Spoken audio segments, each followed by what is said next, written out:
अखंडं सच्चिदानन्दम् अवाङ्मनसगोचरम् आत्मानमखिलाधारम् आश्रयभीष्टसिद्धये।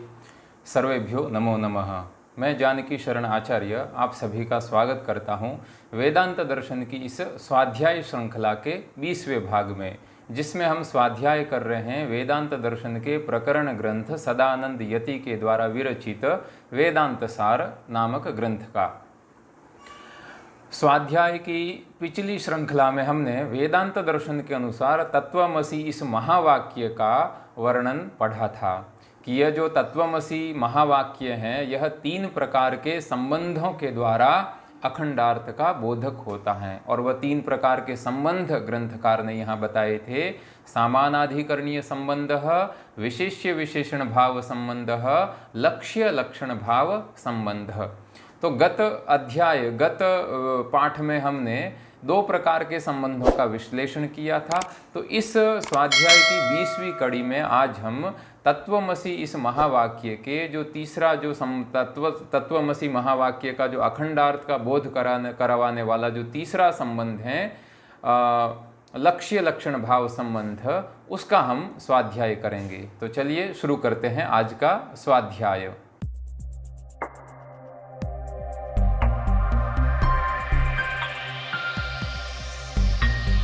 तो वेदांत दर्शन में तत्वमसि इस महावाक्य को तत् और त्वम इन दोनों पदों के द्वारा भिन्न अर्थों का बोधक न मानकर, यानी इन दोनों पदों को भिन्न अर्थ का बोधक न मानकर एक अखंड चैतन्य का बोधक माना गया है। और उसमें 2 प्रकार के संबंधों का वर्णन किया कि इन सामानाधिकरणीय संबंध और विशेष्य विशेषण भाव संबंध के द्वारा यह जो तत्वमसि के जो दोनों पद हैं यह एक अखंड चैतन्य का बोध करवाते हैं। उसी प्रकार से एक और संबंध है जिसका नाम है लक्ष्य लक्षण भाव संबंध।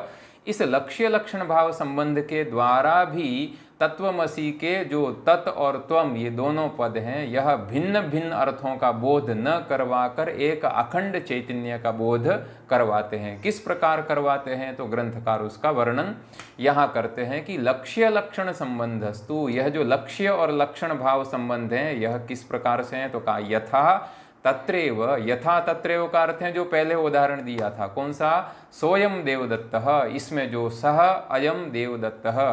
तो सोयम देवदत्त इस वाक्य में जैसे कहा कि स शब्द अयम शब्दयोः तदर्थयोर्वा विरुद्ध तत्काल एतत्काल विशिष्टत्व परित्यागेन अविरुद्ध देवदत्तेन सह लक्ष्य लक्षण भाव संबंधः। कहा कि सोयम देवदत्त इस वाक्य में जैसे सह और अयम इन दोनों शब्दों का अथवा इन दोनों शब्दों के अर्थों का, तो सह शब्द का अर्थ है तत्काल विशिष्ट और अयम शब्द का अर्थ है एतत्काल एतद्देश विशिष्ट। और वह विशिष्ट कौन है, देवदत्त है। सोयम देवदत्त में देवदत्त का नाम ग्रहण है। तो इस प्रकार से यहाँ सह और अयम शब्द इन दोनों शब्दों का अथवा इन दोनों शब्दों का जो अर्थ हैं, तो दोनों शब्दों का अर्थ, सह शब्द का अर्थ हो गया एतत्काल एतद ना, सह शब्द का अर्थ हो गया तत्काल तद्देश विशिष्ट देवदत्तः, और अयम शब्द का अर्थ हो गया एतत्काल एतद्देश विशिष्ट देवदत्तः। तो कहा कि इस प्रकार से सह और अयम इन दोनों शब्दों का अथवा इन दोनों के अर्थों का परस्पर विरोधी अर्थ हैं, क्योंकि तत्काल और तद्देश और एतत्काल और एतद्देश ये दोनों परस्पर विरोधी हैं। इसलिए इन दोनों परस्पर विरोधी अर्थों का परित्याग कर देने पर इन दोनों पदों का लक्ष्य लक्षण भाव संबंध के द्वारा एक जो विरोधहीन देवदत्त हैं उस देवदत्त के साथ में संबंध है, और वह संबंध लक्ष्य लक्षण भाव के द्वारा होता है।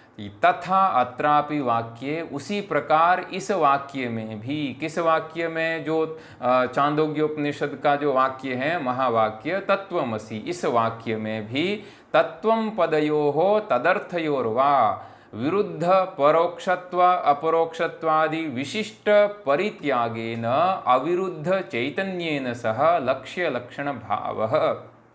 कहा कि ये जो उपनिषद का महावाक्य है तत्वमसि, इस तत्वमसि के जो तत् और त्वम पद हैं, तत्वम पदयोः, ये जो तत् और त्वम इन दोनों पदों का अथवा तदर्थयोर्वा, अथवा इन दोनों पदों का जो अर्थ है वह अर्थ क्या है तो हम पहले पढ़ चुके हैं कि तत्पद का अर्थ है परोक्षत्वादि विशिष्टम, और त्वम पद का अर्थ है जो सामने है अपरोक्षत्वादि विशिष्टम, कौन है? चैतन्य।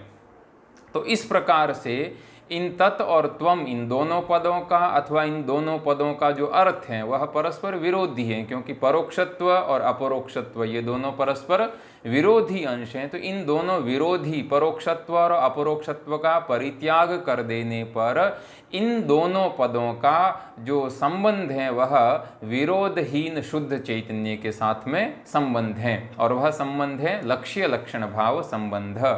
और अब ग्रंथकार ने कहा कि इयमेव भाग लक्षणा इत्युच्यते, यह जो लक्ष्य लक्षण भाव संबंध हम लक्षणा के द्वारा प्रतिपादित करते हैं, तो ये जो इस प्रकार का लक्ष्य लक्षण भाव संबंध है, इस संबंध को ही वेदांत दर्शन में भाग त्याग लक्षणा भी कहा जाता है, क्योंकि इससे शब्दार्थ के विशेषण भाग का त्याग होकर केवल विशेष्य भाग का ही बोध होता है, यानी विशेष्य भाग ही लक्षित होता है।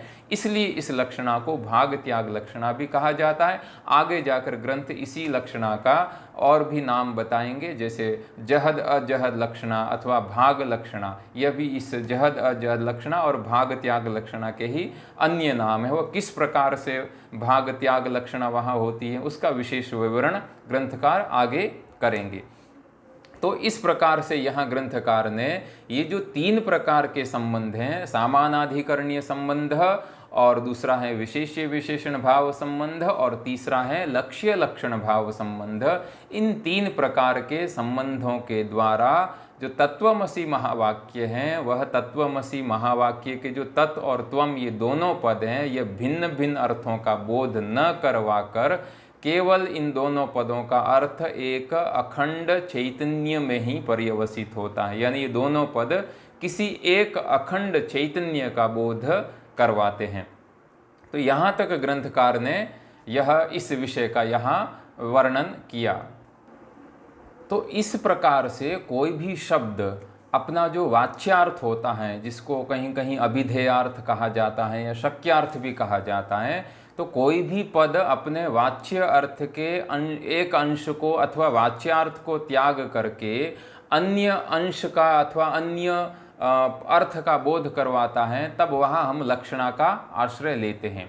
तो इस प्रकार से जहाँ कोई जो पद है उस पद का अर्थ किसी एक उस पद का जो अर्थ है उस अर्थ के एक अंश का त्याग करके जिस अंश में विरोध है और जिस अंश में कोई विरोध नहीं है उसका हम परित्याग नहीं करते हैं। तो एक अंश का त्याग करके अन्य एक अंश मात्र का बोध करवाने वाली इस प्रकार की जो पद की वृत्ति होती है उसको हम भाग लक्षणा या भाग त्याग लक्षणा अथवा जहद अजहद लक्षणा इत्यादि नामों से व्यवहृत करते हैं। अब यहाँ वेदांतियों के सामने एक प्रश्न होता है। एक लौकिक उदाहरण है नीलम उत्पलम, नील कमल। तो ये जो नीलम उत्पलम यह जो वाक्य हैं, यहाँ भी दो पद हैं, एक नीलम और दूसरा उत्पलम। तो यहाँ प्रश्न यह होता है कि नीलम उत्पलम इस वाक्य से जैसे एक अर्थ का बोध होता है, वैसे ही अर्थ का बोध सोयम देवदत्त इस लौकिक वाक्य से अथवा तत्वमसि इस उपनिषद के वाक्य से भी माना जा सकता है। तो फिर इन सोयम देवदत्त और तत्वमसि इन वाक्यों में भाग त्याग लक्षणा मानने की क्या आवश्यकता है, क्योंकि नीलम उत्पलम यहाँ हम भाग त्याग लक्षणा अथवा कोई लक्षणा नहीं मानते हैं। बिना लक्षणा का आश्रय लिए ही यह जो नीलम उत्पलम वाक्य हैं अपने अर्थ का बोध करवा देता है। उसी प्रकार से तत्वमसि यह भी वाक्य बिना किसी लक्षणा का आश्रय लिए अपने अर्थ का बोध करवा देगा। सोयम देवदत्त यह जो लौकिक वाक्य हैं यह भी अपने अर्थ का बोध लक्षणा के बिना भी करवा सकता है। लक्षणा मानने की क्या आवश्यकता है, इस प्रकार का किसी का प्रश्न है। तो इसी प्रश्न का उत्तर देने के लिए ग्रंथकार ने इस वाक्य खंड का आरंभ किया है, जो इस प्रकार से है कि अस्मिन् वाक्ये, यानी यह जो तत्वमसि इस प्रकार का उपनिषद वाक्य है अथवा सोयम देवदत्त इस प्रकार का जो लौकिक वाक्य है, इस वाक्य में नीलम उत्पलम इति वाक्यवत वाक्यार्थो न संगच्छते। इस वाक्य में जो नीलम उत्पलम इस वाक्य के समान वाक्य का अर्थ संगत नहीं हो सकता है। क्यों संगत नहीं हो सकता है, उसका कारण बताते हैं यहाँ ग्रंथकार की तत्र तु, ये जो नीलम उत्पलम इस प्रकार का वाक्य है, उस वाक्य में तो नील पदार्थ नील गुणस्य उत्पल पदार्थोत्पल द्रव्यस्य च शौक्ल्यादि पटादि भेद व्यावर्तकतया अन्योन्य विशेषण विशेष्य रूप संसर्गस्य अन्यतर विशिष्टस्य अन्यतरस्य तदैक्यस्य वा वाक्यार्थत्व अंगीकारे प्रमाणांतर विरोधाभावा तद्वाक्यार्थः संगच्छते। ये जो एक लंबा सा वाक्य है, इस वाक्य का पहले हम अनुवाद पढ़ते हैं और फिर इसमें हम थोड़ी एक चर्चा करते हैं। तो अनुवाद इस प्रकार से होगा, इस वाक्य का अर्थ यह होगा कि भाई जो ये नीलम उत्पलम ये जो वाक्य है, इस वाक्य में तो यह बात है कि इस वाक्य के जो घटक पद हैं यहाँ दो, इस वाक्य में दो पद है, एक नीलम और दूसरा उत्पलम। तो नीलम, इस नील पद का तो अर्थ है कि नील गुण, और यह जो नील गुण है यह जो उत्पल है, उस उत्पल के जो शुक्ल इत्यादि गुण हैं उन गुणों की व्यावृत्ति कर देता है। यानी उत्पल में रहने वाले जो शुक्ल इत्यादि गुण हैं, उन शुक्ल इत्यादि गुणों की व्यावृत्ति करके केवल जो जिस उत्पल में नील गुण रहता है उस नील गुण का बोध करवाता है। तो नील पद का अर्थ हो गया नील गुण, जो उत्पल के शुक्ल इत्यादि गुणों का व्यावर्तक होने से और उत्पल को परिच्छिन्न करने से उत्पल का विशेषण हो सकता है। तो नीलम उत्पलम, तो नीलम ये जो पद है यह विशेषण है किसका, उत्पल का, तो उत्पल हो गया विशिष्य। और उत्पल जो शब्द हैं नीलम उत्पलम, यहाँ तो उत्पल शब्द का अर्थ है उत्पल द्रव्य, क्योंकि जो गुण है वह गुण हमेशा द्रव्य में रहते हैं, गुण का आश्रय द्रव्य होता है। तो उत्पल का अर्थ है उत्पल द्रव्य, वह उत्पल द्रव्य, और वह जो उत्पल द्रव्य है वह नील घट इत्यादि का व्यावर्तक होने से और नील को परिचिन्न करने से नील का विशेषण हो सकता है। तो इसलिए नील और उत्पल इन दोनों का परस्पर विशेष्य विशेषण भाव होता है, इसलिए विशेष्य विशेषण भाव होने से इस वाक्य का अर्थ हो सकता है, नीलम उत्पलम इस वाक्य का अर्थ हो सकता है। किंतु ये जो तत्वमसि महावाक्य है, इस तत्वमसि महावाक्य में तो तत्पद का अर्थ परोक्षत्वादि विशिष्ट चैतन्य और और जो त्वम पद है उस त्वम पद का अर्थ तो अपरोक्षत्वादि विशिष्ट चैतन्य, इन दोनों में यानी ये दोनों पद हैं तत् और त्वम, ये जो दोनों पद हैं इन दोनों पदों का जो अर्थ है उनमें एक दूसरे में परस्पर भेद का व्यावर्तक होने से क्या होता है कि ये जो दोनों पद हैं इन दोनों पदों का अर्थ एक दूसरे में परस्पर भेद का व्यावर्तक होने से एक अभिन्न अर्थ में तात्पर्य रखता है, क्योंकि यहाँ इन दोनों पदों का जो अर्थ है वह अर्थ अलग अलग नहीं है। नीलम उत्पलम यहाँ दोनों पदों का अर्थ तो अलग अलग है, नीलम का अर्थ है नील गुण और उत्पल का अर्थ है उत्पल द्रव्य, किंतु तत्वमसि यहाँ जो ये दोनों पद हैं तत्पद और त्वम पद, यद्यपि इन दोनों पदों का अर्थ अलग अलग है फिर भी इन दोनों पदों का तात्पर्य एक अखंड चैतन्य में है। इसलिए जो अभिन्न एक पदार्थ होता है उस अभिन्न पदार्थ में विशेष्य विशेषण भाव या संसर्ग हो ही नहीं सकता। इसलिए विशेष्य विशेषण भाव अथवा एक से विशिष्ट दूसरा नहीं हो सकता। इसलिए तत् और त्वम इन दोनों पदों से जो बोध्य अर्थ हैं उन अर्थों के ऐक्य को इस वाक्य का अर्थ मानने में प्रत्यक्षादि प्रमाणों का विरोध होता है, क्योंकि तत् और त्वम ये दोनों में विरोध है, इसलिए दोनों में अभिन्न, दोनों में प्रत्यक्षादि प्रमाणों से विरोध की प्रतीति होती है। इसलिए यहाँ तत्वमसि इस महावाक्य में नीलम उत्पलम इस वाक्य के अर्थ के समान यानी वाक्यार्थ के समान, जो नीलम उत्पलम इस वाक्य के अर्थ के समान तत्वमसि इस वाक्य का अर्थ हम संगत नहीं कर सकते हैं। यानी नीलम उत्पलम इस वाक्य का अर्थ जिस प्रकार से करते हैं उस प्रकार से तत्वमसि इस वाक्य का अर्थ नहीं कर सकते हैं, यह ग्रंथकार ने यहाँ तक कहा है।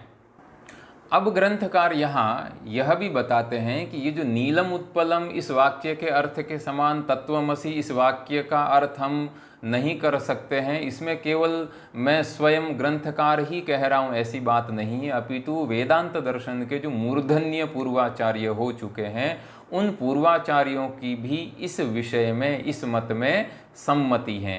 तो कहा कि तदुक्तम, जैसे कि कहा भी गया है। अब ग्रंथकार यहाँ एक उद्धरण देते हैं। यह जो उद्धरण है जो इस प्रकार से है कि संसर्गो वा विशिष्टो वा वाक्यार्थो नात्र सम्मतः अखंडेकरसत्वेन वाक्यार्थो विदुषां मतः। यह जो उद्धरण दिया है ग्रंथकार ने, यह श्रीमद् विद्यारण्य स्वामी के द्वारा रचित पंचदशी इस ग्रंथ से दिया गया है। पंचदशी वेदांत दर्शन का एक बहुत ही अच्छा प्रकरण ग्रंथ है, श्लोकात्मक ग्रंथ है, जिसमें पंचदश प्रकरण है और पंचदश प्रकरण होने के कारण उस ग्रंथ का नाम पंचदशी है। उस ग्रंथ में ग्रंथकार विद्यारण्य स्वामी ने भी यही कहा है कि संसर्गो वा विशिष्टो वा वाक्यार्थो नात्र सम्मतः, कि ये जो तत्वमसि महावाक्य है, इस तत्वमसि महावाक्य के तत् और त्वम इन दोनों पदों के अर्थों का संसर्ग अथवा विशिष्ट यानी एक पदार्थ से विशिष्ट अपर पदार्थ को वाक्यार्थ मानना विद्वानों को स्वीकार नहीं है। वाक्यार्थो नात्र संगतः, यह इस प्रकार का संसर्ग अथवा विशिष्ट वाक्यार्थ मानना विद्वानों को संगत नहीं है। किंतु क्या सम्मत है उनको, तो कहा अखंडैक रसत्वेन वाक्यार्थो विदुषां मतः, किंतु अखंड रूप चैतन्य ही इन दोनों पदों का अर्थ है, यह अर्थ इन विद्वानों को स्वीकार्य है। इस प्रकार से यहाँ ग्रंथकार ने, वेदांत सारकार ने भी तत्वमसि इस महावाक्य का वर्णन यहाँ प्रस्तुत किया और प्रस्तुत करते हुए यह भी हमें बताया कि यह जो तत्वमसि महावाक्य है, इसमें यद्यपि तत् और त्वम ये दोनों पदों का वाच्यार्थ यानी शक्यार्थ भिन्न भिन्न है, तथापि इन दोनों पदों का जो तात्पर्य है, इन दोनों पदों का जो अर्थ है, वह एक अखंड चैतन्य को बोध करवाने में है। यानी दोनों पद हैं वह एक अखंड चैतन्य अर्थ का बोध करवाते हैं, एक ही अर्थ का बोध करवाते, इसलिए इसको हम कहते हैं तत्वमसि इस महावाक्य का अखंडार्थ। यानी तत्वमसि इस महावाक्य के द्वारा अखंडार्थ का बोध होता है। और वह बोध किस प्रकार से होता है, तो उन ग्रंथकार ने 3 प्रकार के संबंध भी बताए कि यहाँ सामानाधिकरणीय संबंध, विशेष्य विशेषण भाव संबंध और लक्ष्य लक्षण भाव संबंध, इन 3 प्रकार के संबंधों के द्वारा तत्वमसि महावाक्य के द्वारा अखंडार्थ का बोध हो सकता है। तो आज हमने हमारी इस स्वाध्याय की श्रृंखला के इस भाग में तत्वमसि महावाक्य का वर्णन हमने प्राप्त किया। अब ये जो ग्रंथकार ने कहा था कि जो तत्वमसि महावाक्य का जो तत्वमसि महावाक्य के द्वारा जब अखंडार्थ का बोध करवाते हैं, तो वहाँ जो तीसरा संबंध है लक्ष्य लक्षण भाव संबंध, तो वहाँ ग्रंथकार ने लक्षणा कही थी, एक भाग त्याग लक्षणा। तो ये लक्षणा क्या होती है, ये पद लक्षणावृत्ति क्या है पद की, लक्षणा के कितने भेद हैं और वेदांत दर्शन के अनुसार लक्षणा के कितने भेद हैं, और तत्वमसि इस महावाक्य में ये जो भाग त्याग लक्षणा कही गई है, यह किस प्रकार से यहाँ क्रियान्वित होती है, इन सब विषयों का स्वाध्याय हम अपने इस स्वाध्याय की अगली श्रृंखला में करेंगे। आज हम इस पाठ का यहीं विराम करते हैं। आप सभी इस स्वाध्याय की श्रृंखला में जुड़े हुए हैं, आप सभी का फिर से धन्यवाद करते हुए मैं यहीं विराम देता हूँ। नमो नमः सर्वेभ्यः।